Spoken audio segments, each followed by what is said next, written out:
Russia কি শেষ পর্যন্ত ইউক্রেনকে কোনো ছাড় দেবে? প্রায় 4 বছর ধরে চলা যুদ্ধের মোড় কি সত্যি এবার ঘুরতে চলেছে? আর ফাঁস হওয়া ফোনালাপ তা কি সত্যি শান্তি প্রচেষ্টাকে এগিয়ে দিচ্ছে নাকি আরও দূরে সরিয়ে দিচ্ছে?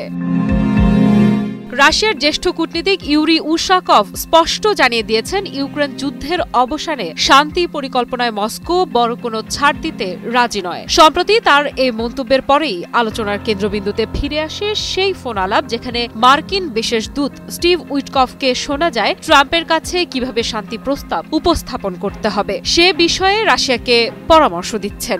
নথি ফাঁসের পর প্রশ্ন বাড়ে, শান্তির পথ কি তবে গোপন আলোচনার ওপরে দাঁড়িয়ে?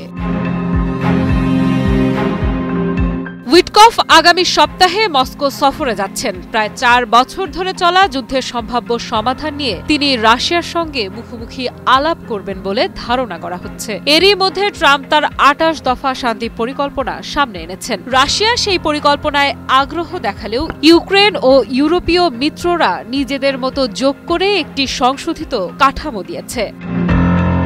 ইউক্রেনের প্রেসিডেন্ট ভলোদিমির জেলেনস্কি জানিয়েছেন, তিনি যুক্তরাষ্ট্র সমর্থিত কাঠামোতে এগোতে প্রস্তুত। তবে বিতর্কিত ইস্যুগুলো নিয়ে ট্রাম্পের সঙ্গে সরাসরি আলোচনা চাই এবং ক্ষেত্রে ইউরোপীয় দেশগুলোকেও যুক্ত করা প্রয়োজন বলে মনে করেন তিনি। তবে কি শান্তি আলোচনা অবশেষে ত্রিপক্ষীয় আলোচনার পথে এগোচ্ছে? কিন্তু সব পক্ষ যে সমানভাবে সন্তুষ্ট তা নয়। উইটকফের ফোনালাপ ফাঁস হওয়া নিয়ে ট্রাম্পের নিজ দলের ভেতরেই তীব্র সমালোচনা। রিপাবলিকান আইন প্রণেতা ব্রায়ান ফিটজপ্যাট্রিক এটিকে বড় সমস্যা বলে মনে করছেন। তার ভাষায়, এমন গোপন বৈঠক ও হাস্যকর পার্শ্বনাটক বন্ধ হওয়া উচিত। সাবেক সিনেটর মিচ ম্যাককনেল আরও স্পষ্ট করে বলেন, রাশিয়াকে কোনো অবস্থায় পুরস্কৃত করা উচিত নয়। সমালোচনা বাড়লেও ট্রাম্প দাবি করেছেন অগ্রগতি হচ্ছে, মস্কো ছাড় দিচ্ছে। অন্যদিকে রাশিয়া বলছে সম্পূর্ণ ভিন্ন কথা। উপপররাষ্ট্রমন্ত্রী সের্গেই রিয়াভকভ পরিষ্কার জানিয়ে দিয়েছেন, মূল বিষয়গুলোতে কোনো ছাড়ের প্রশ্নই নেই। দেশটির অবস্থান বদলাবে না। মস্কো আরও বলছে, ফোনালাপ ফাঁস করা শান্তি প্রচেষ্টা ব্যাহত করার উদ্দেশ্যেই করা হয়েছে। এটি হাইব্রিড যুদ্ধেরই অংশ।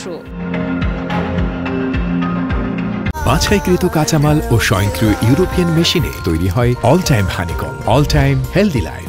এদিকে যুক্তরাষ্ট্রের অভ্যন্তরে বিতর্ক চরমে পৌঁছালেও ট্রাম্প জানিয়েছেন, রুশ প্রেসিডেন্টের সঙ্গে আলোচনায় যাবেন তার বিশেষ দূত উইটকফ ও জামাতা জ্যারেড কুশনার। রুশ কূটনীতিক উশাকভও নিশ্চিত করেছেন, উইটকফের মস্কো সফরের বিষয়ে প্রাথমিক সমঝোতা হয়ে গেছে।